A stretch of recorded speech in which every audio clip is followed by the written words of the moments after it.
Boa noite, companheiros.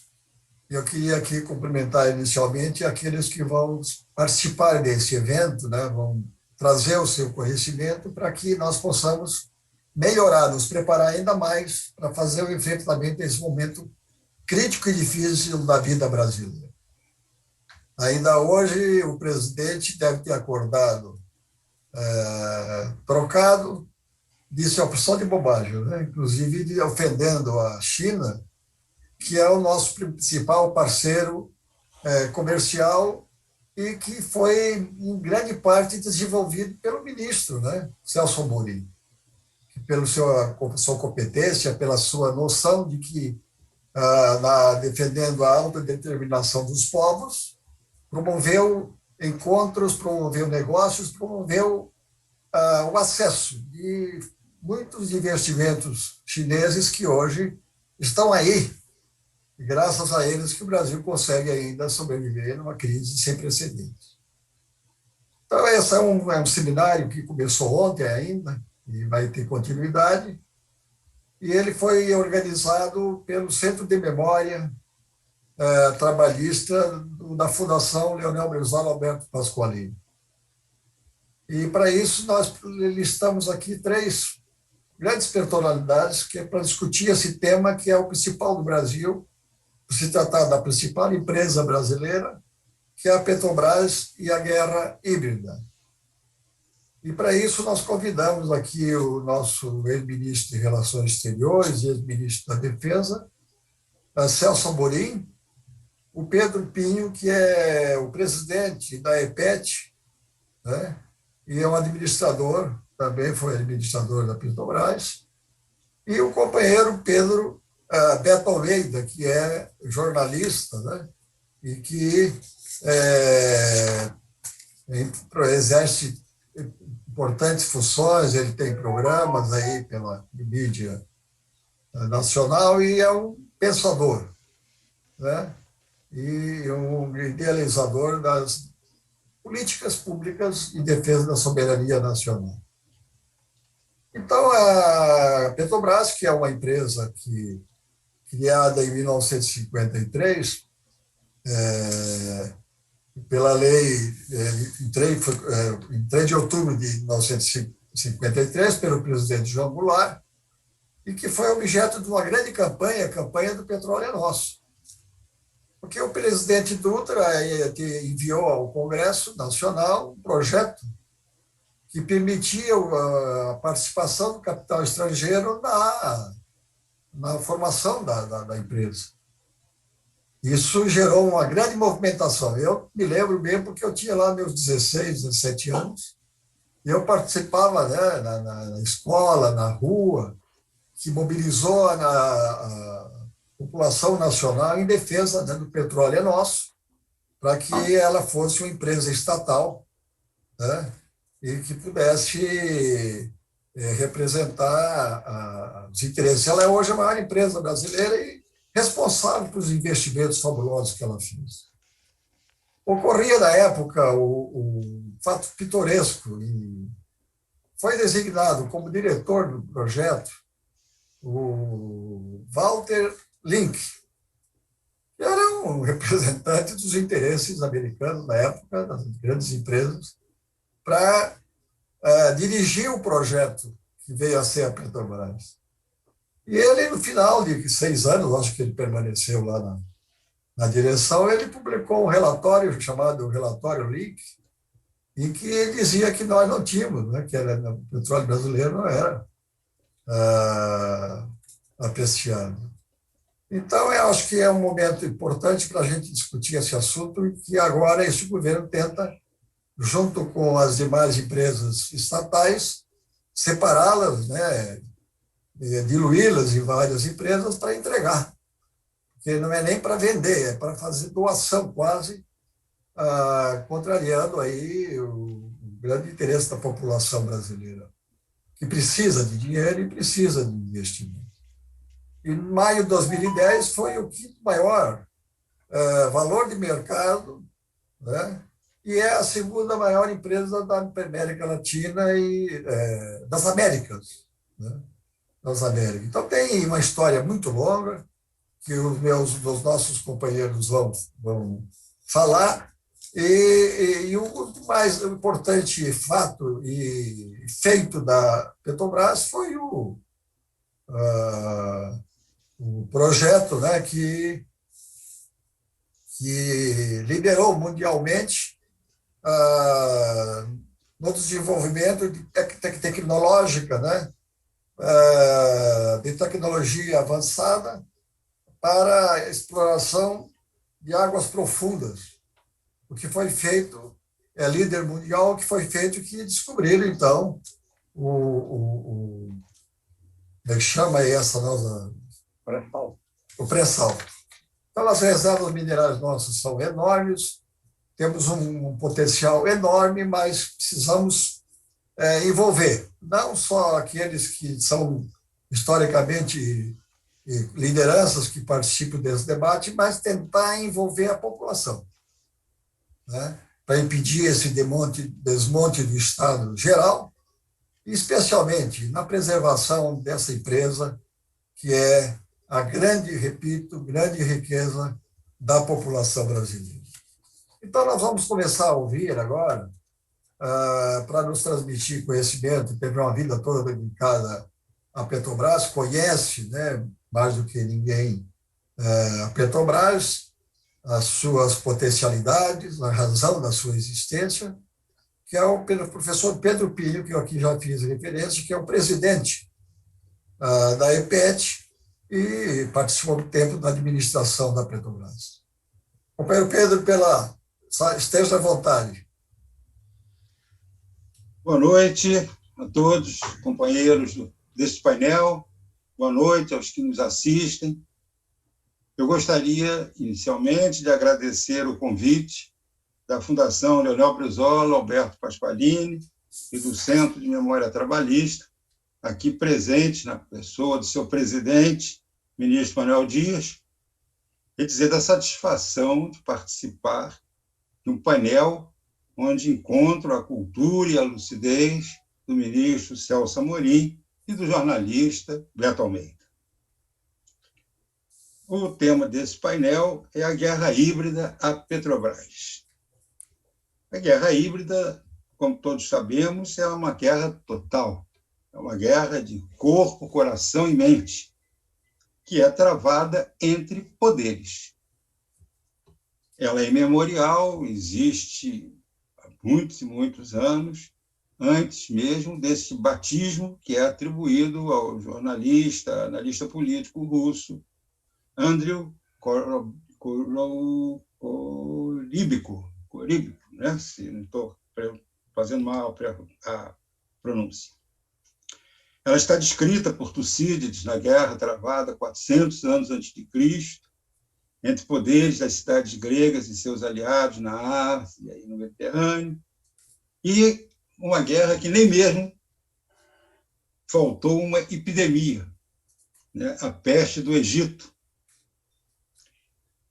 Vejam, senhores que assistem esse painel, que participam dele, quanta ironia nessa história, pois a peste foi descrita no livro, na Guerra do Peloponeso, Tucídides, como afetando o moral dos aliados de Atenas. Um vírus provocador de pandemia há cerca de 2.500 anos. E que hoje tem esta manifestação incrível de um dirigente de um país. Mas para que tenhamos a guerra híbrida, nós necessitamos ter poderes, porque ela se enfrenta entre poderes. Então, eu gostaria que me permitisse uma breve divagação, que é para responder uma pergunta. Onde se estuda a teoria do poder? Eu concluí com a primeira faculdade feita, o curso de Direito na Universidade do Brasil. Ainda durante o curso de Direito, eu comecei a fazer administração de empresas na Universidade do Estado da Guanabara. E bem mais tarde, já quase perto de me aposentar, eu fiz o curso de altos estudos de política e estratégia na Escola Superior de Guerra. Eu digo isso não para fazer currículo, mas para dizer que 3 instituições em que eu participei, todas elas estavam, de alguma maneira, ligadas ao poder, porque o direito nada mais é do que a formalidade do poder para se defender, inclusive, né? Por isso que existe um direito penal, né? E a administração é óbvio, porque o administrador é um preposto de um poder que ele executa, né? E quanto à questão da Escola Superior de Guerra, eu até me surpreendi muito quando, conversando com colegas, almirantes, brigadeiros, generais na escola, soube que também na escola de comando de Estado-Maior eles não tinham estudo da teoria do poder. Então, a primeira coisa que me vem a respeito desta guerra híbrida é que o poder não se revela. O poder, de tal maneira, se oculta, e secularmente se oculta, que não deixa nem que se estude a questão do poder. Em instituições, que foram essas que eu cursei, onde seria necessário o conhecimento de quem é o poder. Diante disso, então, eu pergunto, que poder representa a Petrobras para ser combatida por um outro poder? E, para mim, o poder que está na Petrobras é o poder da soberania, do desenvolvimento nacional. É a geração de energia que a Petrobras domina a tecnologia, tem a capacidade de trazer para esse país o que é fundamental para desenvolver qualquer país. Ontem, nessa série do seminário, patrocinado pela Fundação Leonel Brizola, Alberto Pasqualini, falou o presidente da IPET também, da Associação dos Engenheiros da Petrobras, que me antecedeu, Felipe Coutinho, e ele diz que o indicador de desenvolvimento é o consumo de energia per capita, e que no Brasil é baixíssimo, que hoje nós produzimos cerca de 3 milhões de barris de petróleo por dia, e para que nós tivéssemos um nível razoável nessa comparação internacional, nós tínhamos que estar produzindo 10 milhões de barris, mais de 3 vezes a produção atual, para termos um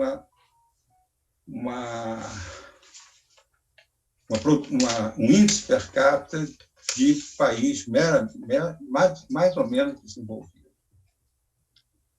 Na divulgação desse evento que nós estamos hoje, o Henrique Mathiesen, coordenador do Centro de Memória Trabalhista, escreveu que ela tratava da luta pela independência do Brasil e emancipação do povo.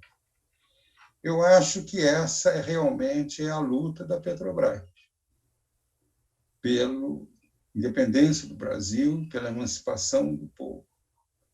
E, por isso, ela sofre esses ataques.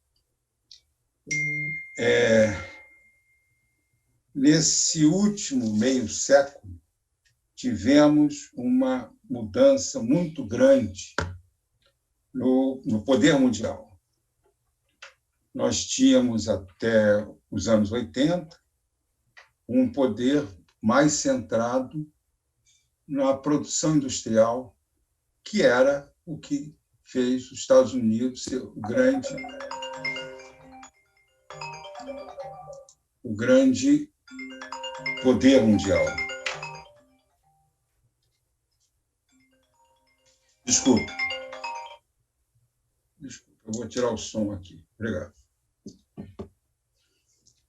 2 professores de história ingleses, britânicos, Peter Kane e Anthony Hopkins, num livro British Imperialism, eles falam que as desregulações ocorridas nos anos 80, especificamente eles tratam da City londrina, em 1986, foram uma revolução nas finanças que eles atribuem que só o grupo Rothschild, de 1798, ficou ileso.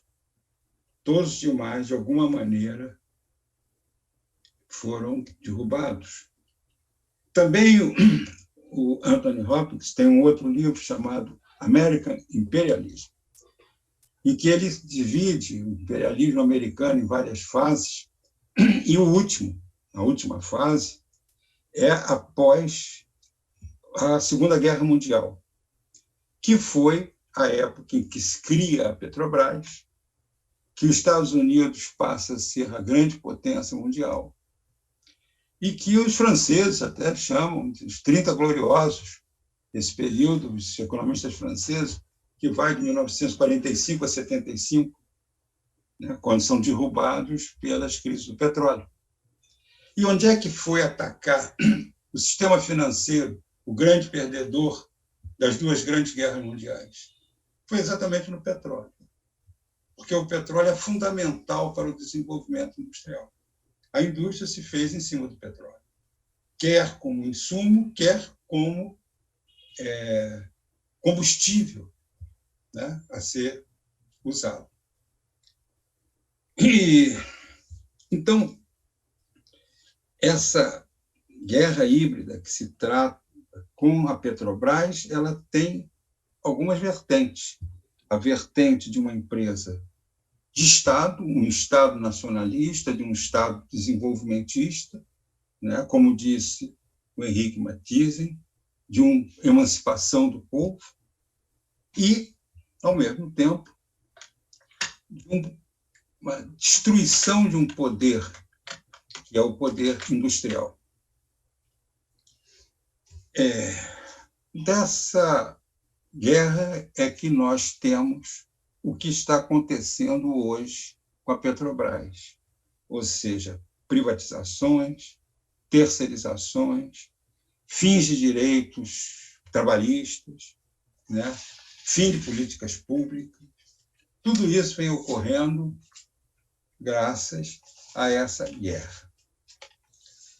Eu gostaria de lembrar alguns eventos que foram fundamentais nessa guerra. Primeiro, a desestruturação da própria Petrobras. Quem organizou a Petrobras foi o ministro Hélio Beltrão, ainda em 1953, quando elaborou o Plano Básico de Organização da Empresa. Esse plano foi tão bem feito, tão bem construído, e Hélio Beltrão era uma pessoa estudiosa da administração, foi meu patrono na formatura na Escola de Administração da Universidade do Estado do Guanabara, que durou até Fernando Henrique Cardoso essa estrutura. Claro que ela sofreu alguns percalços, algumas adaptações necessárias pelo desenvolvimento tecnológico, mas esse conteúdo, aquela filosofia de organização que o Beltrão trouxe no seu plano básico, ela continuou desde o início da Petrobras até a FHC, que no seu projeto de destruição da Petrobras atacou de imediato. Qual era essa filosofia? Primeiro é que nós tínhamos as áreas fins da empresa, o hardcore da empresa, que era a exploração e produção, o refino, a comercialização e o transporte. Hoje, a comercialização foi alienada, o transporte está acabando e ela está se reduzindo por algum tempo ao refino, que já está também programado para ser vendido, e a exploração e produção. E a exploração e produção diz respeito à área de risco, e que o risco exige uma cultura e uma tecnologia que não é disponível no mercado, ela é construída ao longo do tempo. O ministro Manuel Dias falou do Mr. Link, né, Walter Link. Ele veio para o Brasil como aposentado, tá, na condição de geólogo-chefe da Standard Oil. E, evidentemente, ninguém chega a ser geólogo-chefe por acaso. Ele tinha realmente um conhecimento de geologia muito importante. E como acontece, eu convivi muito com geólogos, eu trabalhei exatamente no Departamento de Exploração de Petróleo, eu fui o chefe da divisão de planejamento da exploração, e os geólogos gostam muito de ter ideias, de ver suas ideias desenvolvidas, porque a geologia exige muita criatividade. E eu creio que o Mr. Link, eu não tive nenhum contato com ele, mas ele veio aqui para colocar alguma ideia dele em execução.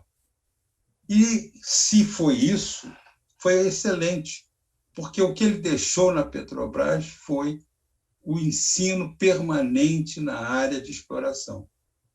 Tanto que, de todas as categorias profissionais da Petrobras, engenheiros, geólogos, geofísicos e outras, as diversas engenharias, né? Engenharia civil, engenharia química, a que teve maior número de doutores, PhDs, foi a geologia, porque ela tinha era o único departamento que tinha seu próprio sistema de treinamento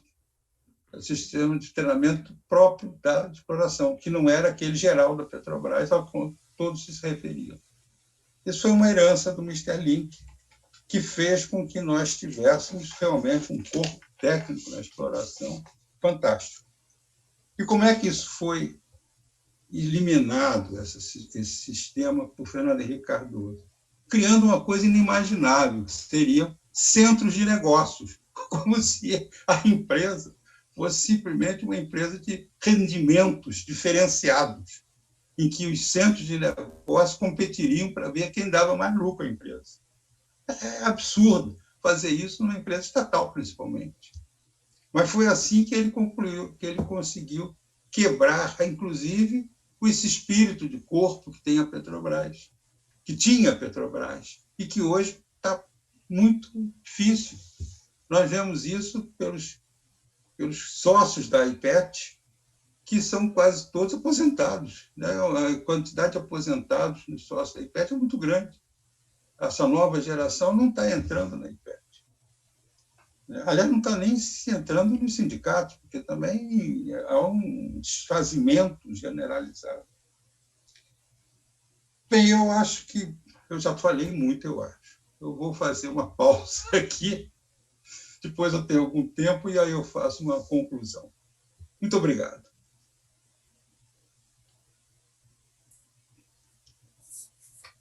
Obrigado, Pedro. Está no horário, cumpriu o horário. Ainda restaram 3 minutos para... Fica com crédito aí. Está ótimo. Obrigado. Então, nós vamos passar agora para o nosso companheiro Beto. Beto Almeida, jornalista, que tem um trabalho muito grande também de debate, de luta em favor de um Estado competente, preparado a responder às demandas da população brasileira. Beto. Primeiramente, muito obrigado pelo convite, muito honrado estar aqui, doutor Manuel Dias, ministro do Trabalho do governo Lula, e esse convite da Fundação Leonel Brizola, Alberto Pasqualini. E muito honrado Dilma. Também... Governo Dilma. Governo Dilma. E muito honrado também por estar acompanhado de estar junto com 2 eminentes brasileiros aqui, um chanceler que nos causa orgulho, Celso Amorim, e o patriota e competente Pedro Pinho, sempre em defesa do Brasil. É claro que para falar de Petrobras e guerra híbrida é sempre necessário começar por Getúlio Vargas, que lá em 1906 ele foi escolhido pelos seus colegas de faculdade de Direito em Porto Alegre para fazer discurso de saudação ao presidente eleito Afonso Pena. Ele tinha 24 anos. E nesse discurso ele denuncia a coação da história. Esse conceito iria acompanhar o Getúlio de forma coerente ao longo da sua vida, de sua prática e de suas decisões como estadista. Getúlio, em 1930, chefia uma revolução popular e que era conformada por uma unidade cívico-militar, não era uma quartelada, como se apresentou ou foi apresentada por setores protagonistas já da famosa guerra híbrida. Sempre houve guerra híbrida contra o Brasil, guerras ocultas, bandeiras falsas, não declaradas, para que o Brasil não deixasse a sua vocação de ser eternamente um produtor agrícola competente, olha só. Então, quer dizer, o Brasil nunca poderia se industrializar. E a coação da história que Getúlio denuncia é exatamente aquela maldição pela qual os países semicoloniais são sempre fadados a exportarem as suas matérias-primas a preços negativos e comprarem os produtos com elas feitos a preços multiplicados, a preços muito maiores. É aquilo que se chama também de perdas internacionais. Essa coação da história levou Getúlio a implementar logo no início do governo revolucionário, a partir da vitória da Revolução de 30, conceitos, medidas, práticas e uma ideologia da industrialização. Tanto é assim que, coerente com aquele discurso de 1906, em 1932, Getúlio começa a tomar medidas concretas para que o Brasil tomasse conta das suas riquezas naturais. Então, em 32, ele, por decreto, anula concessões que os governos anteriores haviam feito para que, por exemplo, o estado de Amazonas, que tinha sido retalhado em 6 províncias e entregues para a exploração do petróleo à Standard Oil, Getúlio revoga essas concessões e, a partir daí, todas as concessões só poderiam ser adotadas por decisão do governo federal. E foi em 32 que Getúlio inicia a auditoria da dívida externa também, que causa um choque muito grande, sobretudo nos bancos ingleses, grandes credores do Brasil naquela época. A auditoria vem provar que boa parte da dívida era falsa, por Getúlio foi desconhecida, e aquilo que ele reconheceu só foi pago condicionando-se a atentar e atender aos programas sociais, que foram muito volumosos por Getúlio, muito volumosos, grandes programas sociais.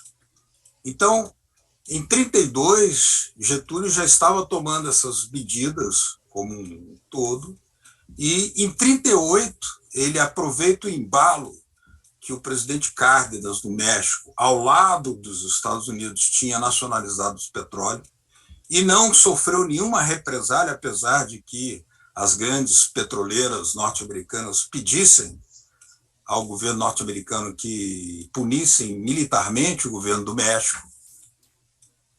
Getúlio aproveita o embalo e também nacionaliza o petróleo em 1938 e logo em seguida cria o Conselho Nacional do Petróleo. Ou seja, a Petrobras ela vem a surgir em 53 a partir de um conjunto de medidas coerentes com aquele discurso inicial, chamando atenção, denunciando a coação da história. Bom, Getúlio é derrubado e quando ele volta, como se diz, nos braços do povo, em 1950, eleito esmagadoramente, ele passa a tomar as medidas concretas para edificar a Petrobras, talvez a medida de seus sonhos, sua realização de vida inteira. E quando essa medida é aprovada, em 53, outubro, ela já vem provocando um aquecimento das tensões e a guerra híbrida se dá na maneira como a manipulação é exercida pelos poderes externos, controlando a mídia interna. Levanta-se uma enorme campanha muito raivosa, muito odienta da parte do magnata da mídia de então, que era Assis Chateaubriand, dono de jornais pelo Brasil inteiro, de quase todas as estações de rádio, ou pelo menos da maioria das estações de rádio no país inteiro, e também dos 2 únicos canais de televisão então existentes, Rio de Janeiro e São Paulo, falando na campanha do mar de lama no catete, mar de lama no catete, e começam a surgir as tentativas editoriais de criar uma barreira para que Getúlio não implementasse a lei aprovada criando a Petrobras. Isso aí, no ano de 54, no primeiro semestre, a tensão se avoluma, fica muito mais aquecida, a guerra híbrida ela é muito mais multiplicada. Lacerda todos os dias estava nos canais de televisão, nas rádios, nos jornais, fazendo campanha contra Getúlio Vargas, do Lar de Lama. E, diante desse fato, o chefe do gabinete militar do presidente Getúlio, o general Mozart Dornelles, procura, por conta própria, o magnata da mídia Assis Chateaubriand e pergunta: Chateaubriand, por que essa campanha tão raivosa contra o presidente Getúlio? Mar de lama, não há denúncias concretas de corrupção, é uma invenção, é uma manipulação. Chateaubriand responde prontamente: Mozart, eu adoro o presidente Getúlio. Basta que ele abandone a ideia de criar a Petrobras, de instalar a Petrobras, que eu paro com a campanha, tiro o Lacerda da televisão e entrego os meios de comunicação para as pessoas que o presidente Getúlio ordenar. Mas o preço era a Petrobras. Eu já estava muito claro. No dia 1º de agosto de 1954, pelo calendário de implementação da empresa, a Petrobras passa a ser uma empresa não só de papel, mas de fato, física, concreta, operadora de tudo que havia de operações de petróleo. E, a partir daí, vem todo um volume muito maior, raivoso, da campanha do Mar de Lama. De tal sorte que, no dia 2 de agosto de 54, Getúlio confidencia ao seu filho Lutero: Lutero, você se lembra quando fui derrubado em 45? Pois está para acontecer novamente. Evidentemente, Getúlio tinha informações. Naquela época, ele tinha sido, inclusive, alertado pelo próprio presidente Roosevelt, que quando o presidente Roosevelt, muito doente, morresse, Getúlio ia ser alvo de um golpe de Estado. Então, nessa oportunidade, vão se combinando os fatores. A mídia, a pressão, os militares fazendo algum tipo de declarações raivosas. E, no dia 5 de agosto de 54, Getúlio já havia previsto alguma coisa que motivasse a desestabilização concreta de seu governo, surge o atentado da Rua Toneleiro, pela qual morre em circunstâncias muito estranhas, ainda não esclarecidas até hoje, o major da Aeronáutica, Rubem Vaz, e as investigações revelam que o raio-x, do famoso raio-x do pé de Carlos Lacerda, desaparece misteriosamente das investigações, e o major teria sido morto com 3 tiros e não como 2, como tinha sido inicialmente revelado. Mas eram 2 tiros pela frente e 1 pelas costas. Aquilo parecia muito mais uma armação do que exatamente uma briga, uma coisa de que alguém que saísse da guarda de Getúlio parasse o carro: espera aqui que eu vou ali praticar um atentado, depois eu volto. Como foi descrito depois com as investigações daqueles que foram presos como os pistoleiros. Bom, 5 de agosto, Toneleiros, cria-se a República do Galeão e cria-se também a situação de fato pela qual os militares se lançam contra, sobretudo a aeronáutica, contra Getúlio Vargas. Muitas ameaças de prisões de seus filhos, seus parentes, seus colaboradores, e, sobretudo, uma ameaça que eram voos rasantes sobre o Palácio do Catete, coisa que mais tarde viria a acontecer sobre o Palácio Presidencial de Perón e também de Allende, mas aí com bombardeios concretos.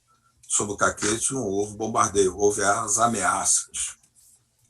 Bom, o sangue derramado de Getúlio parou a mão do golpe, adiou pelo menos a mão do golpe. Em 64 ele veio, mas uma ala interna dentro dos militares toma medidas concretas para expandir o papel protagonista do Estado. E aí se revela a importância de entender o papel de Geisel, que, como presidente da Petrobras, fortaleceu a empresa, tomou medidas concretas. Veja que já nos anos 70, se não me engano, 24 de agosto também de 1970, adota-se a expansão do mar de 200 milhas, que era uma medida que indicava já uma ideia de que aquilo ali, aquela área, deveria ser preservada para uma exploração que hoje está aí, concretamente revelada na existência do pré-sal, uma atividade econômica formidável. Geisel não apenas dá continuidade àquela medida de fortalecer a Petrobras, como usa uma coisa que em guerra híbrida é muito importante, que é uma ação inteligente de comunicação. Aí nós estamos falando de uma ação a favor da nacionalidade, da pátria, do desenvolvimento industrial e da estratégia de emancipação do Brasil. Ele cria uma empresa que era a BR Distribuidora, convoca intelectuais do porte de Aloysio Magalhães, Ziraldo, Enfio, Djanira. Isso tudo está revelado num muito importante livro de Silvio Massa, A Desconstrução da Petrobras. Silvio Massa foi presidente da BR Distribuidora, que era a materialização daquilo que se chamava do poço ao posto. Aquela marca virou popular. A ideia de relacionamento com a população, que poderia ter sido muito mais desenvolvida, e lamentavelmente essa linha não foi seguida, ali se provava que era possível, que era algo bastante concreto. Depois eu estou saltando para mostrar os momentos em que a manipulação externa com auxiliares internos ocorreu de forma mais aguda. Vem a Constituinte, e ainda na Constituinte se mantém o monopólio estatal, mas logo em seguida, 89, com o consenso de Washington, são preparadas as medidas de privatização dos bancos, das empresas de petróleo, telecomunicações, e aqui no Brasil elas ocorrem a partir do governo Collor, se intensificam no governo Fernando Henrique, de tal sorte que quebra-se o monopólio. Depois são quebrados outros monopólios das teles, das minerações, né? E também o monopólio estatal do seguro e resseguro, quebrado um pouco mais tarde. Essa é uma linha que surge do consenso de Washington. O único brasileiro que assinou o consenso de Washington foi o ex-presidente Fernando Henrique Cardoso. Quer dizer que aquilo tinha uma ideologia que preparava, estava completamente identificado e sintonizado com o que veio a ser mais tarde a Lava Jato. Diante do sucesso do governo Lula, naquele momento que conseguiu fazer o grande feito da lei da partilha, de criar uma Petrosal, uma estatal Petrosal, passam-se os operadores da guerra híbrida a fazerem aquelas movimentações, e que essas movimentações para, digamos, impedir que um país que já tinha petróleo e que já era membro dos BRICS pudesse combinar esses dois fatores altamente incômodos aos interesses imperiais que estão presentes na economia brasileira e na geopolítica internacional. Então, isso significou que toda uma operação Lava Jato, que é nada mais que uma guerra política, combinando fatores de guerra híbrida, de uma operação geopolítica com guerra híbrida, com bandeiras falsas, com bandeiras verdadeiras, com operações judiciais, com operações midiáticas, com manipulações de parlamento, né, levassem aquilo que levou a um golpe, verdadeiramente, em 2016, mas houve uma recepção a essas medidas com alguma passividade, com alguma credulidade, com alguma ingenuidade, podemos dizer assim, porque eram muito evidentes que as operações destinavam-se a, digamos, impedir a continuidade da Petrobras do jeito que ela estava conformada, sendo operadora única do pré-sal, né, e passasse, então, a abrir, a possibilidade da internacionalização dos campos de petróleo, que é o que acontece hoje, quando a Petrobras foi reduzida, praticamente, está sendo, a uma função de banco de fomento para as empresas internacionais. Ela pesquisa, ela encontra, ela desenvolve a tecnologia e depois entrega. Não é a Petrobras, mas são seus dirigentes, esse governo que está dominando o país. Então, nesse sentido, sente-se a falta enorme do que poderia ter sido feito. E que aquilo que paralisou a mão do golpe com o sangue derramado por Getúlio Vargas em 54, quando o povo se levanta com a sua ira santa e, por conta própria, espontânea, empastela os jornais golpistas, inclusive até os jornais do Partido Comunista, que naquele dia pedia em manchete a renúncia de Getúlio Vargas, no dia 24 de agosto, e a direção do PCB manda recolher os jornais das bancas de jornais, um pouco envergonhados. Nós tínhamos possibilidade de fazer uma contranarrativa quando surge a Lava Jato. Mas a TV Brasil nem tinha a força, nem o alcance, nem havia sido preparada para fazer a contranarrativa, de tal sorte que não houve contranarrativa. As operações foram diuturnamente divulgadas para demolir a imagem da Petrobras, com aqueles dutos no Jornal Nacional atrás do William Bonner, todo dia cheio de dólares. Aquilo é um dano moral, um dano à imagem, um dano ideológico, um dano concreto à consciência nacional, incomensurável. Não houve resposta, porque não havia sido feita a preparação para a construção de uma mídia democrática que pudesse permitir pelo menos o pluralismo. A TV Brasil não alcançava, mesmo aqui no entorno de Brasília, o sinal não chegava com a força necessária. Nós não tínhamos, por exemplo, TV Brasil nem em São Paulo, a maior cidade do Brasil. Uma concessão foi destinada ao MIP do Digênio, mas não à TV Brasil em São Paulo. E nós tínhamos possibilidade de ter organizado o alcance nacional de um sinal e temos, o nosso problema não é falta de talentos. Não é falta de talentos, é falta de instrumentos para fazer a política alternativa em defesa da pátria, em defesa da Petrobras. Não foi feita. Hoje a situação é dramática, porque perdemos a BR produtora, perdemos o oleoduto de Urucu, perdemos agora recentemente a primeira refinaria lá de Landulfo Alves, vendida a preços negativos. Outras medidas totalmente nefastas e destrutivas da Petrobras estão sendo adotadas, e também perdemos aquela oportunidade que houve para, por exemplo, pelo grande brasileiro Carlos Lessa, que conversou com o presidente Lula e propôs a ele, que haviam as condições, a renacionalização das ações da Petrobras na Bolsa de Nova York. Havia um momento que essas condições estavam presentes, ali por 2004, por ali.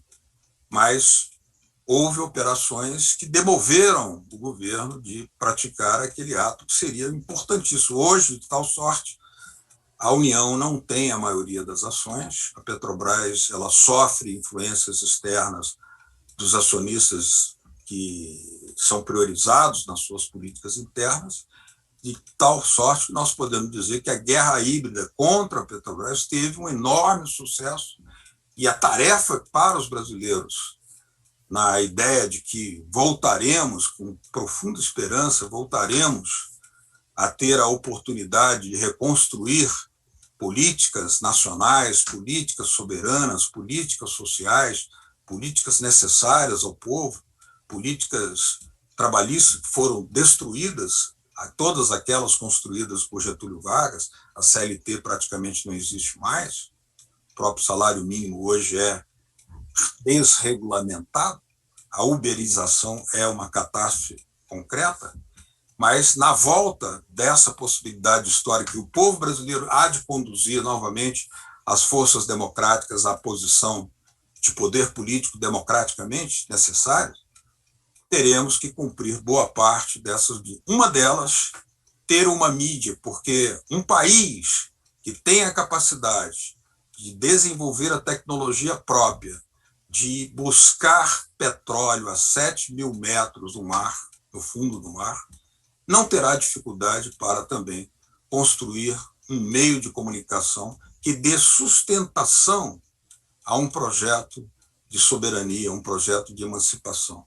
Nós já sabemos do que os inimigos são capazes, o que eles fizeram na Líbia, na Síria, no Iraque, o que tentam fazer na Venezuela, muito sofrida pela coação que está sofrendo da parte dos Estados Unidos. Então, já sabemos que enfrentaremos enormes obstáculos para voltar a atuar com soberania popular, com democracia popular, mas é o que é necessário fazer. Como dizia Darcy Ribeiro, esse país vai dar certo, há que dar certo, tem que dar certo. Muito obrigado.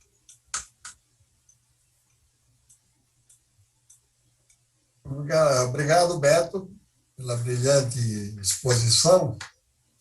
Nós estamos precisando dessas informações. O povo está precisando para sair da falta de resistência, né, ao que se faz contra os interesses nacionais. Então, nós vamos passar agora para o nosso grande ministro das Relações Exteriores. Que saudades daquele tempo, diante do que estamos vivendo hoje no Brasil. E foi também ex-ministro da Defesa, duas funções que exerceu com dignidade, competência, brilhantismo e amor à pátria. Então, com a palavra, o nosso companheiro Celso Amorim. Obrigado, ministro Manuel Dias, meu colega no governo Dilma. Obrigado. Prazer grande aqui ouvir também o Pedro, o Beto Almeida, aprendendo muito, né, com pessoas que estudaram mais profundamente essa área do petróleo. Obviamente, como uma pessoa mais ou menos da mesma geração que vocês, acho que talvez mais velho do que alguns, mas eu vivi também muitos desses momentos. Eu acho que o Manuel, que deve ser mais moço que eu, era mais precoce, então ele já participou da Batalha do Petróleo Nosso melhor do que eu.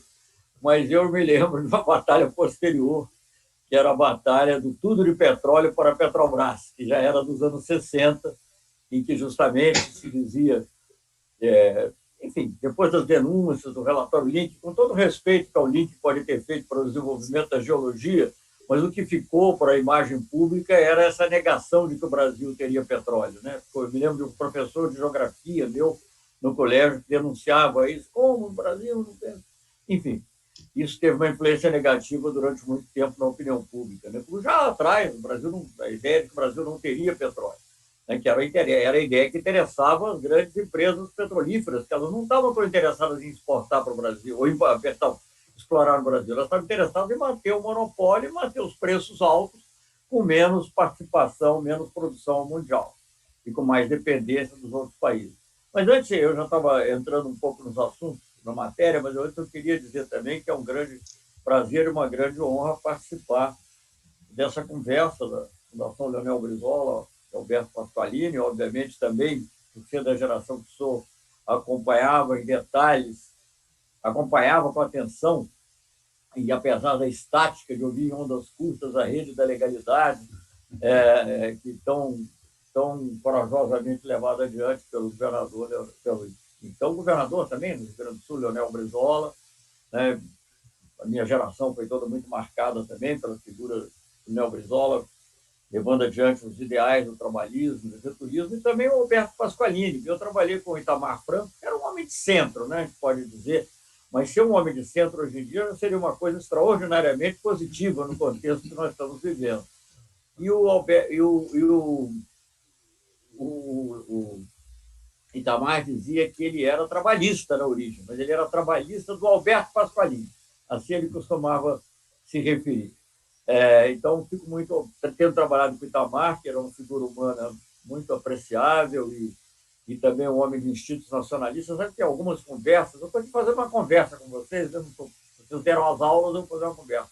E algumas conversas com o Itamar, mesmo que em determinado momento, eu não me lembro, eu acho, enfim, acho que era o Ministério de Minas e Energia, justamente, que houve uma mudança, e eu sugeri que ele levasse para o Ministério o Renato Acha, com quem eu tinha trabalhado no Ministério da Ciência e Tecnologia, que é um homem nacionalista, um homem de ideias avançadas, né, grande defensor da política nuclear brasileira, né, desde lá do início, no CNPq, desde o Centro do Álvaro Alberto.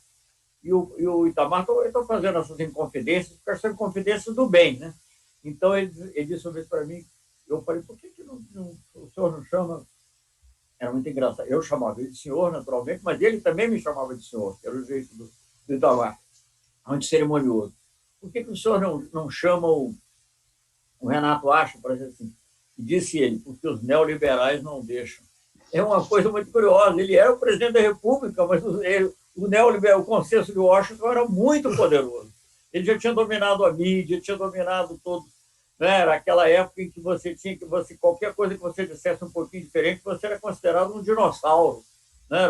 Era como eles chamavam, né? Até alguns dos nossos pensadores, acho que ele mencionou aqui o Carlos Lessa, se vangloriavam de serem dinossauros, porque, de fato, a visão era uma visão em que o domínio ideológico das ideias do consenso de Washington era total. A ideia era desregular, era privatizar, desregular e liberalizar.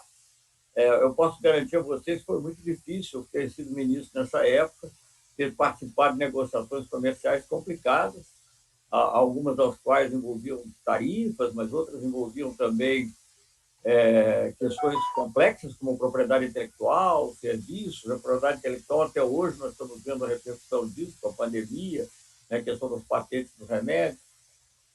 Enfim, mas então, o que eu quero dizer é que essa herança que vem do Getúlio, que se expande, né, porque ela se expande na área intelectual, ela se expande através do Celso Furtado, né, os projetos de desenvolvimento. Havia um projeto do Brasil, projetos de Brasil. Eu podia até discordar de uns e concordar com outros. E o que a gente sente hoje é uma total ausência disso, sobretudo nas pessoas que estão no atual governo. Né? Não há uma visão do Brasil. E há muita dificuldade de você reconstituir isso, a gente sente isso.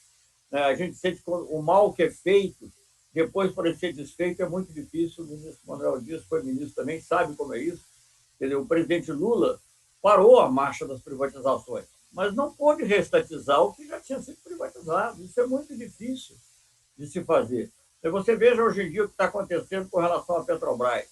Não é só a Standard Oil, ou o nome que ela tem hoje, a Exxon, que vem tomar, você vende para a China, para a Noruega, que são parceiros em outras atividades. Então, se amanhã nós tivermos um governo progressista, eu espero que seja um governo progressista e de ampla aliança, né, que a gente possa superar todas as mesquinharias e termos um governo realmente que represente esse ideal nacional e popular, como foi colocado aqui por vários.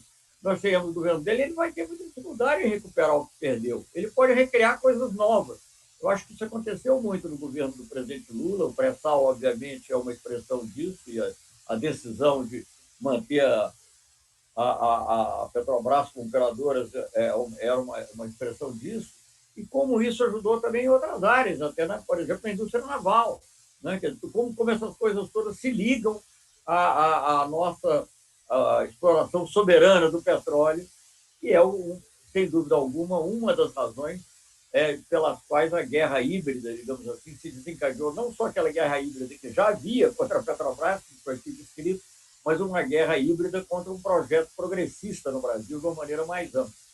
Veja bem que até certo momento da história, o governo Lula e o governo é mais ou menos tolerado, apesar das posições divergentes, falando da área que eu conheço melhor, das posições divergentes em relação ao Iraque, das posições divergentes em relação à Venezuela e Cuba, apesar disso tudo, e era um governo mais ou menos tolerado e até, em algumas vezes, visto até como um país que teria capacidade de ajudar em certas negociações.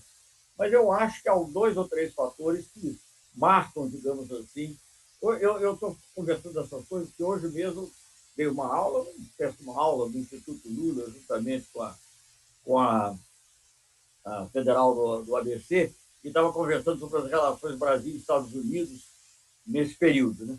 E você tem uma certa contradição e uma ambiguidade, porque as relações entre governos eram razoáveis. Eram razoáveis. Né? Você teve momentos, até em relação a procurar solução para a questão da Venezuela, não sei se os Estados Unidos já estavam com o prato cheio lá com o Iraque, então acabaram deixando que o Brasil ajudasse a resolver, e nós ajudamos a fazer aquele referendo revocatório, que possibilitou a continuidade do Chaves, razoável estabilidade, o Brasil pôde fazer o Unasul, né, juntamente com outros países, evitar que outras influências externas se prevalecessem das rivalidades internas na Bolívia, por exemplo. A própria Unasul ajudou a que tudo fosse resolvido pacificamente.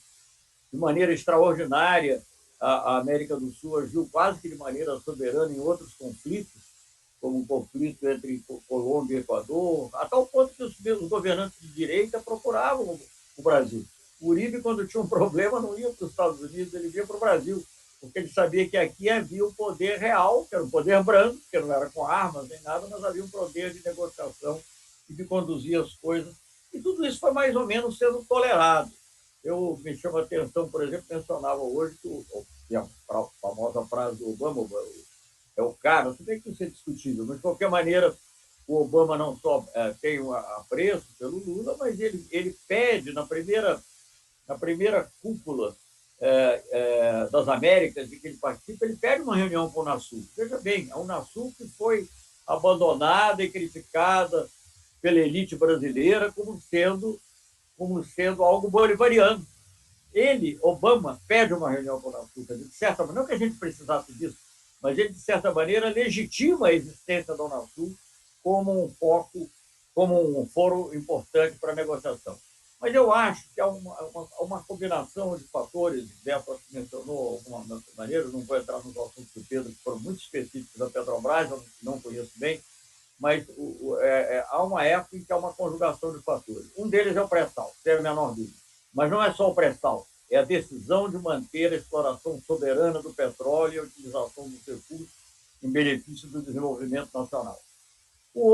Dois outros têm mais a ver com a política internacional e são ligados. Um é os BRICS, né? O fato do Brasil passar a participar de um grupo de países que inclui dois países que são vistos, erradamente, com certeza, mas vistos como rivais norte-americanos, são China e Rússia. Né? Os Estados Unidos precisam sempre ter um inimigo, até para poder fomentar os gastos militares, o Pentágono, que é a fonte da grande parte da pesquisa, tudo que a gente usa hoje, a internet, os novos materiais, muito do que acontece, do que a gente sabe que utiliza, até a frigideira de cozinha hoje, que eu uso lá da minha mulher, que agora na pandemia a gente tem que lavar, tem que se eliminar tudo, que não prende gordura. Esses são os novos materiais, leves e resistentes, né, que tiveram que ser desenvolvidos pela NASA, por tudo isso. A gente sabe como é assim. Hoje em dia, a própria capacidade de produção de vacinas está ligada a pesquisas também na área das armas biológicas, etc. Não da maneira que falou o Bolsonaro hoje, querendo inculpar a China do vírus, mas, digamos assim, a capacidade de desenvolvimento, indiscutivelmente, também tem a ver com muitas dessas outras coisas. Então, e a Petrobras ser mantida e o Brasil se aliar a esses outros países, se associar, melhor dizendo, a esses países, e também conseguindo algo, eu sempre digo que é muito ilustrativo, e foi, digamos, se resume numa capa da revista Economist, foi uma maior integração da América Latina e do Caribe, sobretudo da América do Sul, mas em certa medida da América Latina e do Caribe. Não sei se vocês se recordarão, mas acho que em julho de 2010 há uma capa da revista Economist, da edição americana, em que remete à matéria central, e a capa é o continente americano como um todo, de cabeça para baixo, né? De acordo com a convenção de que o norte tem que ficar em cima. Então, ali aparece, em cima está a Terra do Fogo e lá embaixo o Alasca.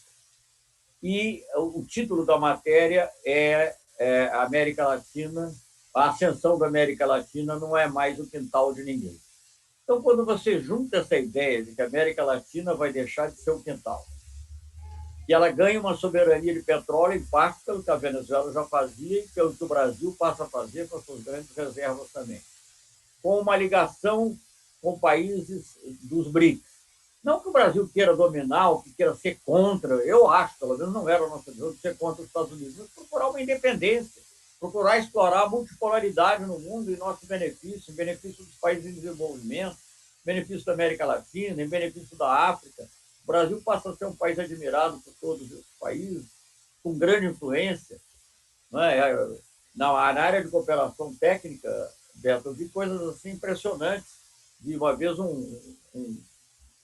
personalidade, um grande pesquisador africano, que era, nessa época, professor em Harvard, foi já depois que eu saí do Ministério das Relações Exteriores, antes de ser ministro da Defesa. E ele diz assim, para cada problema africano há uma solução brasileira. Então, o país que tem esse extraordinário poder brando, que estava se valendo dele, fazendo com que ele acontecesse, que ele fosse usado, fosse valorizado, e que gera, não é só o Brasil, evidentemente, são vários fatores, não podemos aí também querer ser monopolistas da virtude, mas por vários fatores, faz com que a América Latina age de maneira independente. Olha, eu tenho uma experiência, porque eu, como jovem diplomata, fui jovem secretário na OEA. Eu nunca poderia imaginar que vi o crescimento do Grupo do Rio, depois de outros, CELAC, o NASU.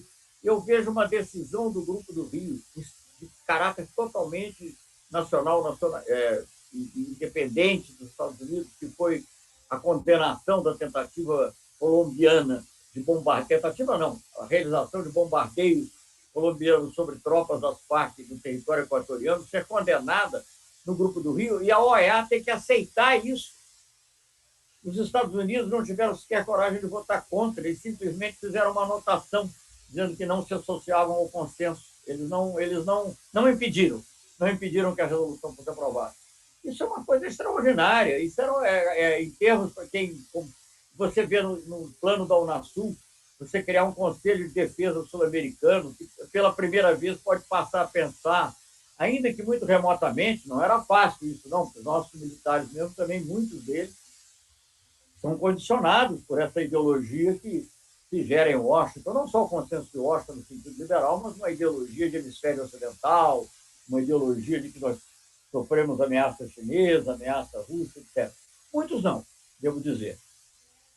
Então, quando tudo isso se expande, tem como centro, naturalmente, a descoberta do pré-sal, a importância da Petrobras, o desenvolvimento científico e tecnológico que se realiza em torno da Petrobras e que se expande, e que, como exemplo, vá para outras áreas, inclusive a área elétrica, etc., tudo isso desperta a reação.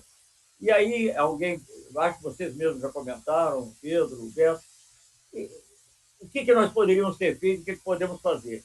Eu não acho que a gente tenha errado no que a gente fez. Né? Eu acho que a gente fez o que tinha que fazer. Meu pai, que morreu com 101 anos e que tinha militado em várias organizações, ele dizia o seguinte: vocês estão cutucando a onça com vara curta. E, de fato, ele tinha razão. Mas não é que eu acho, a solução não é deixar de cutucar. A solução é estender um pouco a vara ou ter outros instrumentos de proteção. Então, aí é que eu acho que nós, digamos, somos um pouco ingênuos.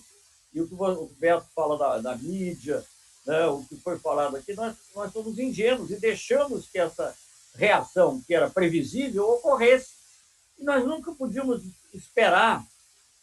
Nós tínhamos muito, eu acho que o próprio presidente Lula, né, eu não posso falar por ele, mas eu digo eu, como ministro dele, agíamos de peito aberto, estava tudo dando certo, estava tudo ganhando, os investimentos estrangeiros no Brasil estavam aumentando, o Brasil estava participando dos fóruns internacionais, tudo correndo bem.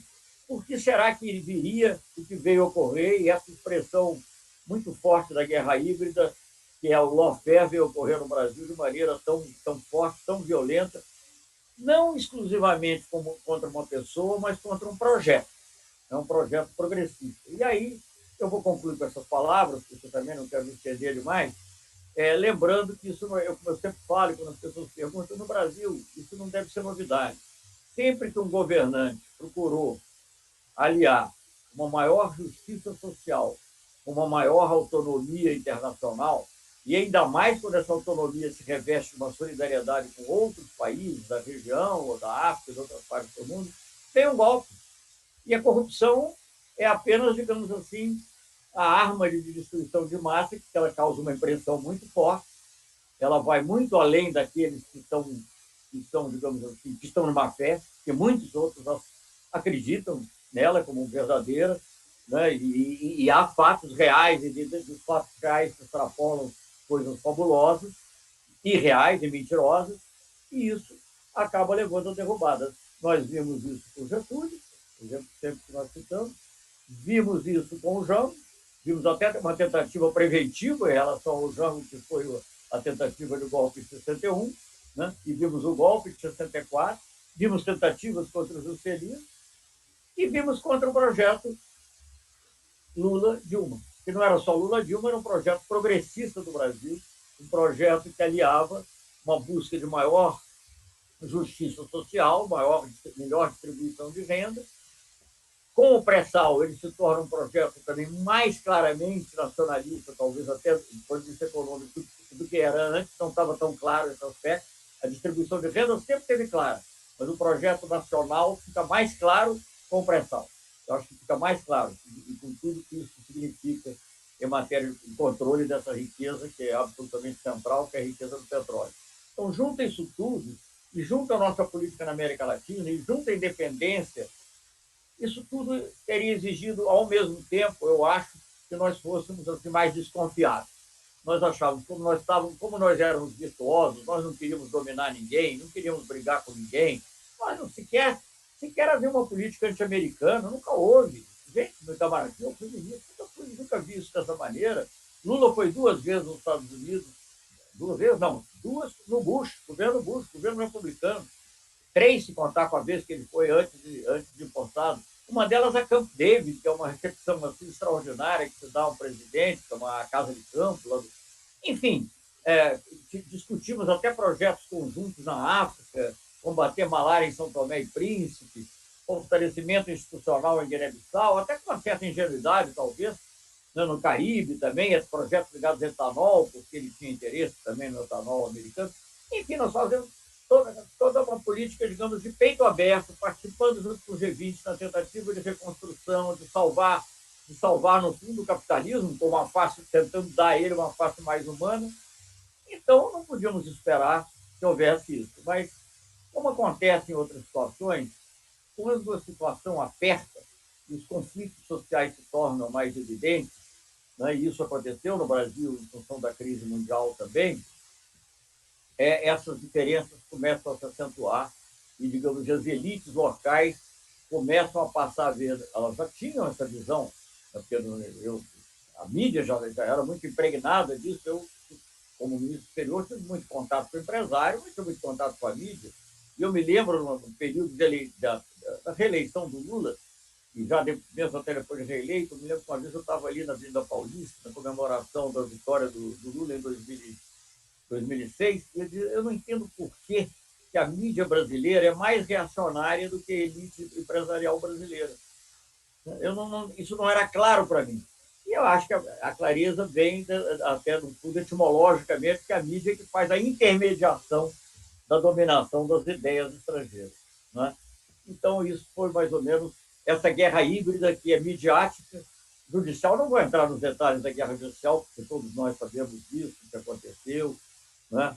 E ideológica no sentido mais profundo da palavra, de dominação de mentes, dominação de fazer a realidade uma coisa que ela, de fato, nunca é, não só em termos dessas acusações absurdas de corrupção, mas dessa visão de que o Brasil, e que agora se reproduzem novamente com esse atual governo, de que o Brasil está sujeito à dominação chinesa ou à dominação russa, e que quem pode nos salvar não é nem mais os Estados Unidos, que agora o Biden está quebrando patente lá, já não serve, mas é só a extrema-direita norte-americana. Então, nós estamos vivendo esse momento, e a extrema-direita norte-americana, embora não esteja mais no governo, mas continua tendo poder lá e continua expandindo o seu poder em outras regiões do mundo.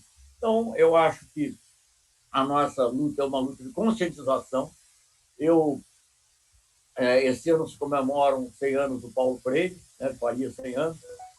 A gente falava muito de educação como política, e eu tenho procurado, plagiando ele, invertendo um pouco, falar da política como educação. Aliás, mencionou aqui Darcy Ribeiro, então é muito apropriado a gente pensar que é preciso formar consciência, porque as consciências é que poderão, na realidade, em última instância, resistir às guerras híbridas. Obrigado, ministro. Que bom. Que 3 pronunciamentos, 3 falas que realmente vão enriquecer muito nesse momento difícil que precisamos mobilizar, precisamos acordar, né? E eu quero dizer que todas essas manifestações estão disponibilizadas na plataforma da Universidade Leonel Brizola. Certamente, historicamente a gente acompanha, vão ter mais de milhares de pessoas que vão assistir depois também, né? Porque hoje está tanta gente fazendo live que, às vezes, né, elas se sobrepõem. Então, nós vamos voltar agora a palavra para o nosso Pedro, para que ele faça a sua manifestação final. Obrigado, ministro Manuel Dias. Realmente eu vou aproveitar, eu falei da cultura e lucidez dos meus companheiros de painel, e eu tenho que pegar o gancho deixado pelo ministro Celso Amorim. Fomos ingênuos, não é mesmo? Acreditamos que porque nós fazíamos o bem, nós estávamos fazendo o que nós achávamos que deveríamos fazer para o benefício da humanidade, o benefício das pessoas, né? Nós não poderíamos sofrer nenhuma ação dessa natureza devastadora que sofremos. Eu até diria, quando ele fez uma referência à África, como foi mesmo que ele disse? Que para cada problema africano havia uma solução brasileira. Eu fui testemunha ocular dessa história. Eu estive em 3 países africanos, não por mim, é claro, porque era a Petrobras. E eles chamaram a Petrobras para ajudá-los a organizar uma empresa de petróleo naqueles países, a fazer um plano estratégico de energia, como foi o caso de Gana, né, onde eu fiz um plano estratégico de energia, né, a reformar. Várias vezes eu estive em Angola, fazendo reformas na Sonangol para solucionar problemas que iam correndo à medida que desenvolvia a tecnologia e a quantidade de petróleo descoberto em Angola. Mas por que nós fomos ingênuos? Aí eu vou retomar minha fala para concluir. Porque nós nunca pensamos na teoria do poder. Nós nunca imaginamos estudar uma teoria do poder e saber que sempre há um peso e um contrapeso, digamos assim. Há um poder que faz e um poder que desfaz. Há um poder que se é voltado para ele mesmo e um poder que vê os outros também. Há um poder, eu diria, concentrador de renda e há um poder distribuidor de riqueza. E esse poder concentrador de renda, que foi muito bem lembrado no Consenso de Washington, foi o poder que vem dominando todos nós, né, desde 89, né, o Consenso de Washington. Esse poder também se mudou um pouco. E eu digo como uma pessoa que vem acompanhando finanças. É um dos meus hobbies também acompanhar as finanças. E as finanças mudaram. A abertura financeira provocada pelas desregulações de Margaret Thatcher e Ronald Reagan tiveram uma face nefasta para eles mesmos, que foi a entrada dos capitais que eu denomino marginais. Isso, evidentemente, há alguma literatura a respeito, mas isso não é muito tratado, que foi o domínio que eles passaram a ter a partir, principalmente, dos anos 2000. Até eu, para fazer uma distinção, eu chamava banca, o capital financeiro anterior, e hoje eu chamo gestor de ativos, que é como eles vêm sendo denominados. O capital gestor de ativo é um capital anônimo dos paraísos fiscais, porque a grande parte dos paraísos fiscais são ilhas da Commonwealth britânica, né? A Inglaterra, que foi o país que desenvolveu mais tempo, né, esse sistema financeiro, começa antes mesmo da criação do Banco de Londres, em 1694, eu acho. Antes mesmo disso, durante as guerras anglo-holandesas, ali começa a se desenvolver esse capital financeiro com muita força e dominou até hoje, né, o sistema inglês. E esse capital financeiro ele começa a ganhar, a partir dos anos 90, uma nova configuração que vai, nos anos 2000, ser esse gestor de ativos, que é um capital que incorpora o capital das drogas, o capital das contrabandos de pessoas, de órgãos humanos, de armas, todo esse capital marginal, esse capital que eu não chamaria de ilícito, porque como esse capital é muito forte, ele passa a ganhar licitude, ou seja, ele faz com que as leis sejam modificadas para que ele possa agir legalmente. Agora, recentemente, nós tivemos um exemplo disso, quando foi aprovado por uma proposta de um senador do PT, inclusive, que me surpreendeu muito, mas foi aprovado por todos, a remuneração do saldo de caixas bancárias. Isso é uma coisa alucinante. Quer dizer, o dinheiro das nossas contas faz um overnight no Banco Central que gera dívida para o país e gera remuneração para um capital que não é nem do banco, que é o nosso, simplesmente porque dormiu uma noite no Banco Central. Essa remuneração do saldo de caixas é um escândalo, que só vi até agora denunciado pela brilhantíssima Maria Lúcia Fatorelli e sua Auditoria Cidadã da Dívida. Foi o único lugar que realmente estudou e fez documentos e fez programas a respeito disso. Mas então vamos voltar a esse novo capital, que eu chamo do capital dos ilícitos, do capital marginal, que ele toma conta. E quando ele toma conta a partir dos anos 2000. Veja só, foi citada a Exxon, o ministro citou a Exxon. A Exxon foi a maior empresa do mundo. Hoje ela não é a maior nem nos Estados Unidos. Por quê? Porque a Exxon, que era da Standard Oil, que era do Rockefeller, hoje quem é dono da Exxon é a Vanguard, é o BlackRock, é a Fidelity.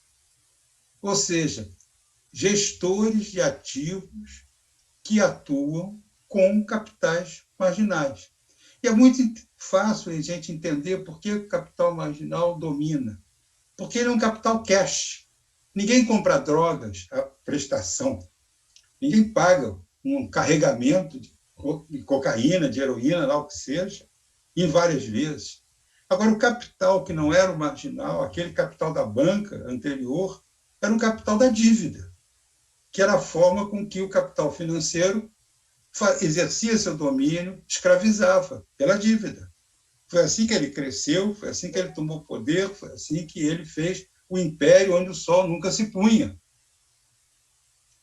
Pela dívida. Agora, a dívida tem um prazo. O capital marginal não tem prazo. O capital marginal é à vista. E essa diferença deu um grande estímulo para a dominação, um grande instrumento de dominação para o capital marginal nos gestores de ativos, que é o atual poder. Então, essa teoria do poder, que a gente nunca estudou, ela mostraria alguns desses fatos. Né? Por que nós estamos sendo destruídos? Porque até o poder hoje mudou um pouco. Até esse poder que conseguiu aceitar ainda Lula, esse poder hoje não aceita nada disso. Esse poder hoje não vai aceitar nem Bolsonaro. porque ele também não pode existir com um Estado. O Estado, nesse poder, tem que ser um mero agente operacional. Então, é isso que eu gostaria de deixar, lamentando muito não ser um fecho esperançoso, mas é um fecho de entusiasmo à luta. Nós temos que compreender o que nós estamos combatendo para poder lutar corretamente. Muito obrigado pela paciência de vocês, muito obrigado a todos. Obrigado, nada que agradecemos, Pedro, pela tua brilhante participação. Então, passamos ao Beto. Serei breve. Hoje é aniversário do Marx. Um pensamento dele que vem muito a calhar nessa nossa conversa aqui. Porque o Marx realçava o papel da luta de classes na história, né? E os seus adversários teóricos diziam, não, luta de classe, mas eu não vejo. Onde está a luta de classe? E ele, muito espirituoso, dizia assim, a luta de classe é igual à pressão atmosférica, você não vê, mas tente ignorá-la para você ver. Há um problema danado. Então, é um país que é um prato apetitoso para o império, em todas as suas condições, sobretudo o Império Ocidental, né? As empresas multinacionais, ele tem que se resguardar. Tá? O ministro fez revelações muito importantes aí, tudo foi muito importante. Mas eles sempre dão uma maneira de fazerem um contragolpe, um contraprocesso, né? Desestruturar aquilo que vai caminhando, aparentemente sem ousar muito, sem desafiá-los muito, mas eles estão sempre...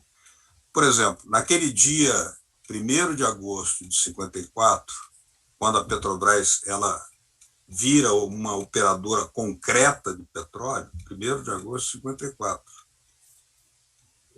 todos os jornais do Brasil, com exceção da Última Hora, a Standard Oil publicou artigos de página dupla anunciando a venda de gasolina azul, que era uma coisa completamente extemporânea no Brasil.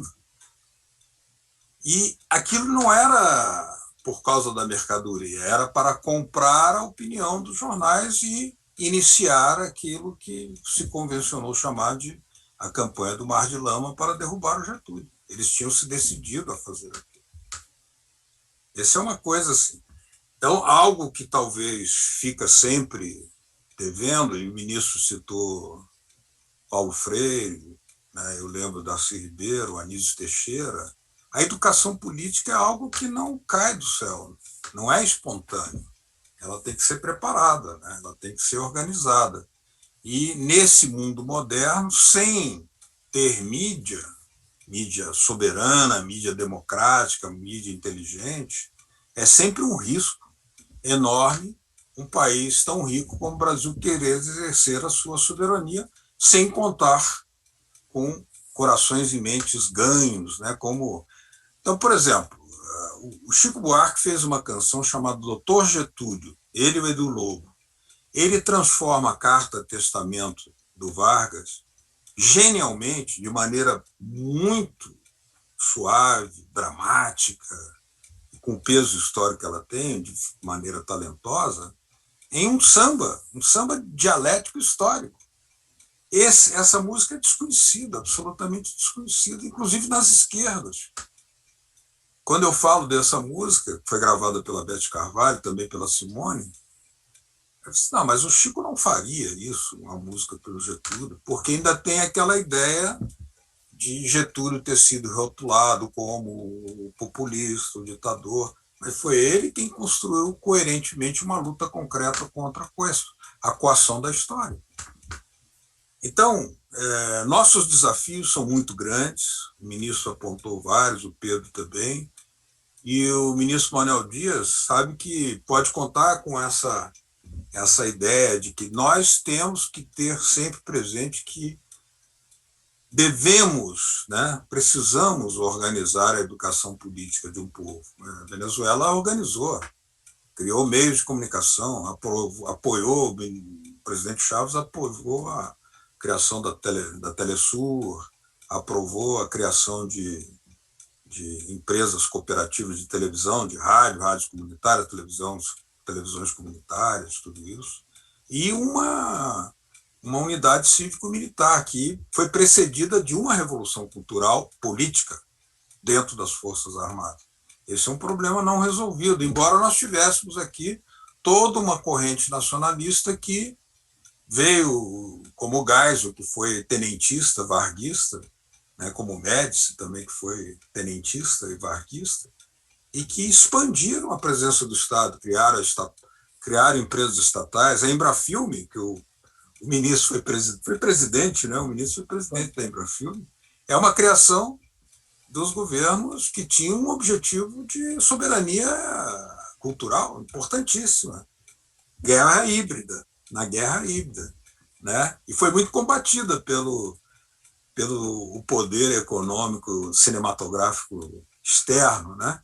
Então, assim, são coisas que, se foram feitas ali naquelas condições, provavelmente outras condições nós tivemos e não soubemos aproveitar para avançar nessa ideia de empoderar o povo com instrumentos de mídia, de educação política, de ganhar corações e mentes, e que a Petrobras fosse defendida quando ela foi demolida na sua imagem, algo que, inclusive, suscita a possibilidade jurídica de reparação por danos morais, né, para os funcionários, para a empresa, enfim, para todos, porque uma história de êxito transformada em uma basura, uma coisa de latrina, como a TV Globo fez durante a Operação Lava Jato.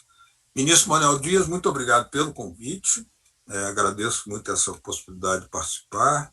Muito boa noite, ministro Celso Amorim, prezado Pedro Pinho e todos que estão nos assistindo.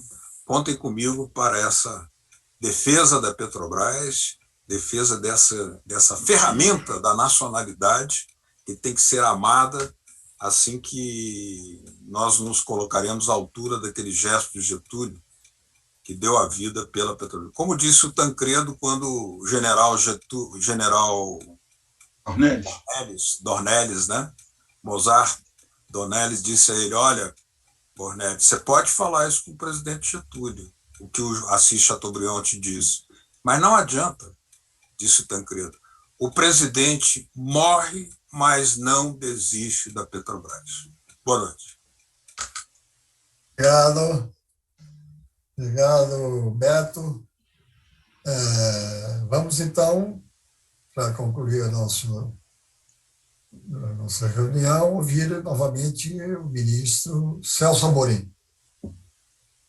Bem, muita responsabilidade fazer. Bom, eu creio que você, né, Manuel, vai fazer o fecho depois, então eu fico mais tranquilo, porque foram exposições muito densas, questões muito importantes discutidas.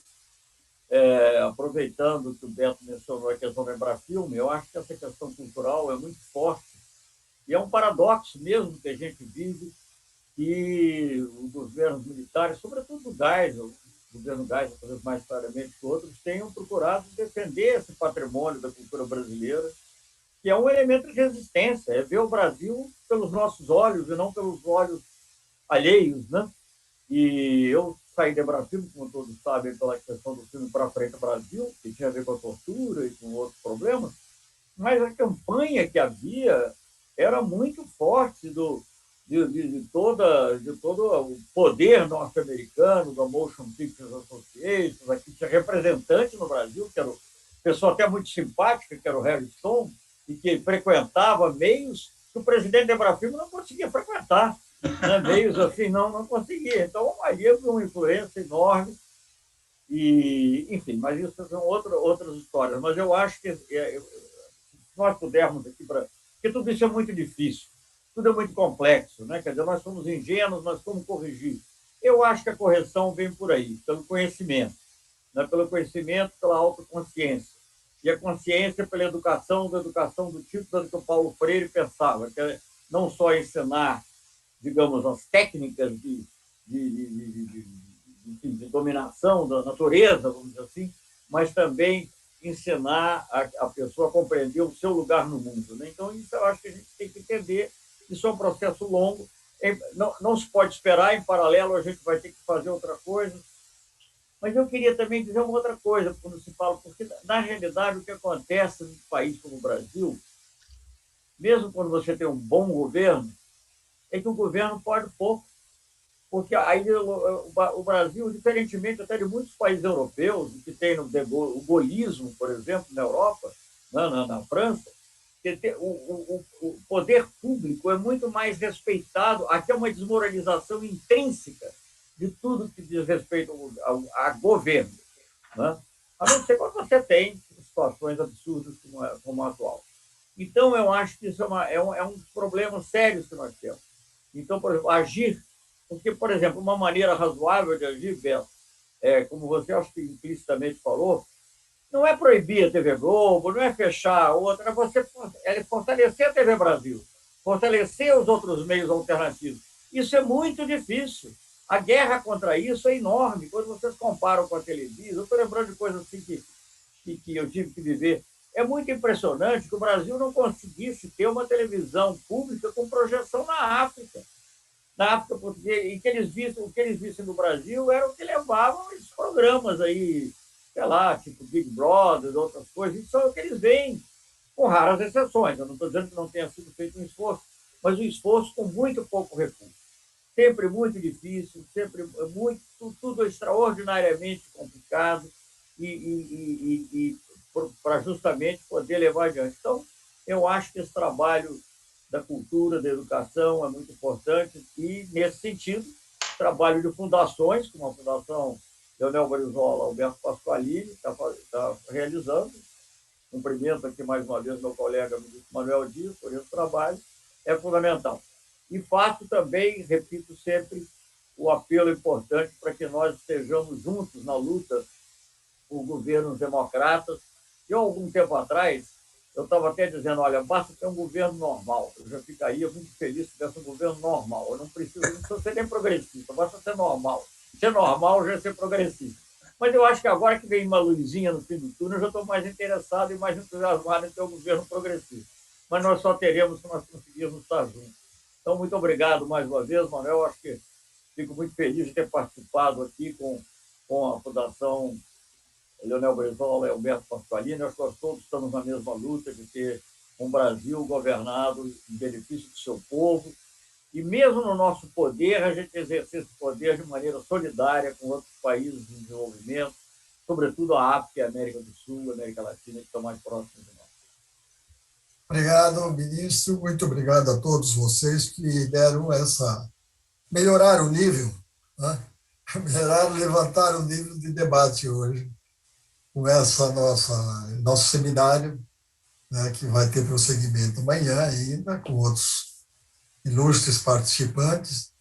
Eu queria primeiro agradecer ao Henrique e à Karina, que são da Secretaria de Memória Trabalhista, que vem realizando um excepcional trabalho, porque a memória é fundamental na construção do futuro, né, para que nos dê armas, nos dê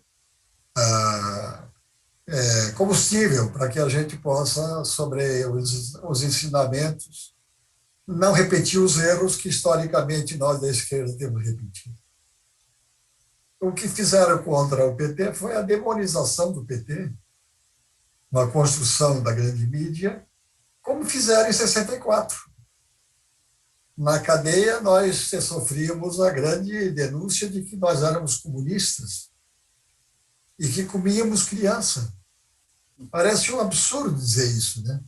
Parece um absurdo dizer isso. Mas eles, através da grande mídia, convenceram a opinião pública de que realmente o Jango era comunista e representava uma ameaça à democracia brasileira com a contradição do golpe militar.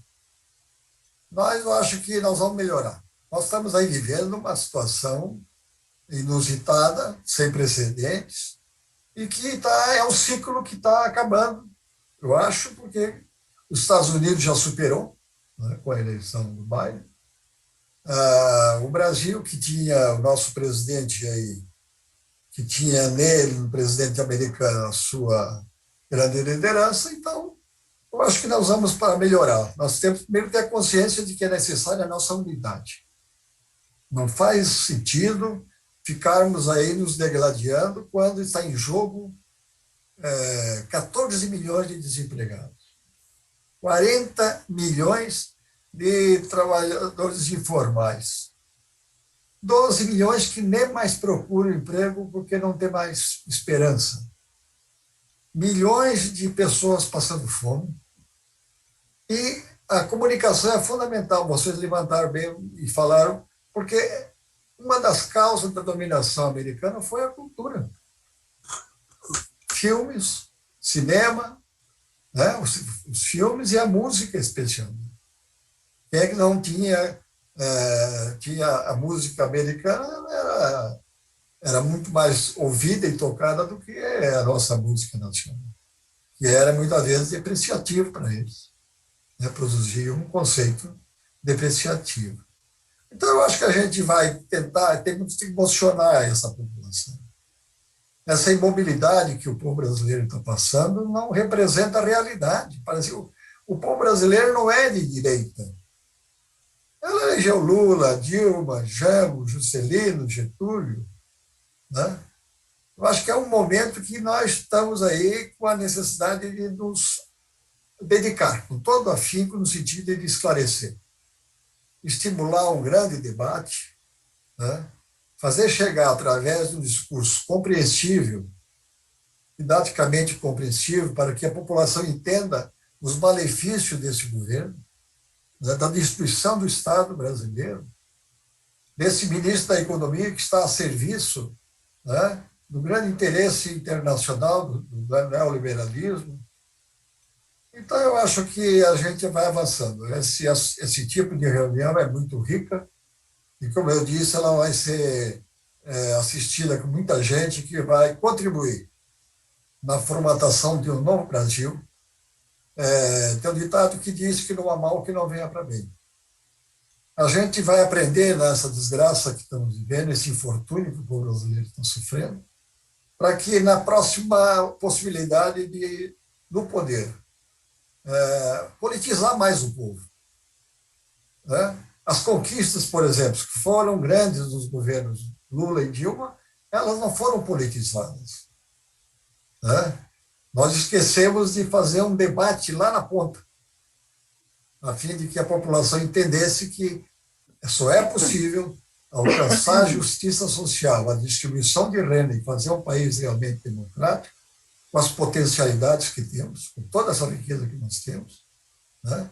Se houver realmente a participação do povo brasileiro. Não vamos nos arrogar como representantes do povo. As reformas só virão na medida que o povo entender, se emocionar, compreender que sem ele não haverá acesso ao conhecimento, não haverá acesso ao bem-estar social mínimo necessário a uma pessoa humana, né, que faz jus, né, para poder viver decentemente. Então, muito obrigado a todos, eu agradeço, foi espetacular a participação de vocês. Foi enriquecedora, esclarecedora. Então, um abraço, cumprimos o horário, boa noite e tenham agora uma semana muito rica e um bom fim de semana também. Um abraço a todos, hein? Obrigado. Boa noite. Obrigado a todos. Um prazer. Obrigado. Boa noite a todos. Boa noite.